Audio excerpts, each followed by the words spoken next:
Nous sommes en 1915. En 1915, dans la Marne. Dans les tranchées, il y a un jeune homme de 26 ans qui s'appelle Auguste Gonsard.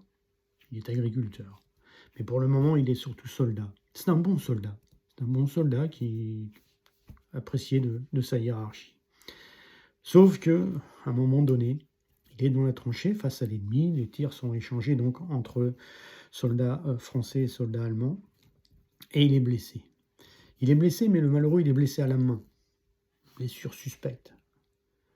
Il est blessé, il va être soigné par 2 camarades. Premier soin, ensuite il part à l'infirmerie.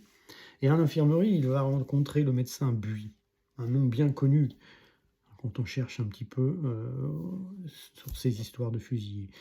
Buis va examiner la main et, de façon assez classique, va remplir son polycopier où il est écrit « Présomption de mutilation volontaire ». Une présomption, ce n'est bien évidemment pas quelque chose de sûr, hein, on n'a pas de preuves absolument sûres, donc il y a une présomption de mutilation volontaire.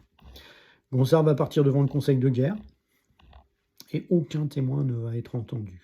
Il va être condamné et exécuté simplement à partir du rapport de ce médecin. Les années vont passer, sa famille va essayer de savoir ce qui s'est réellement passé, pourquoi on a fusillé Auguste. Et à un moment donné, on va se rendre compte qu'il y avait bien un témoin qui a vu ce qui s'est passé.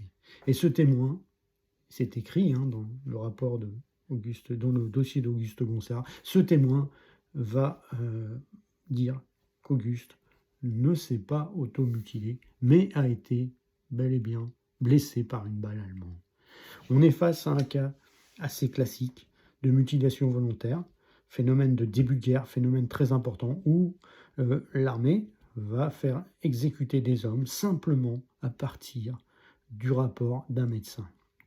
Et c'est quelque chose pour lequel je me bats parce que quelques hommes comme Arthur Gonsard ont été réhabilités ou ont vu leur jugement annulé après la guerre parce qu'on a entendu effectivement des témoins, parce que les médecins, et notamment le docteur Paul, ont prouvé qu'il était impossible déjà, à partir de l'examen d'une blessure, de dire qu'il s'agissait d'un tir à bout portant, d'une blessure volontaire.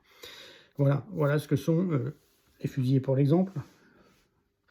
Fusillé pour présomption de mutilation volontaire. Auguste Gonsard a donc été en quelque sorte réhabilité, mais malheureusement, on lui a pris sa vie.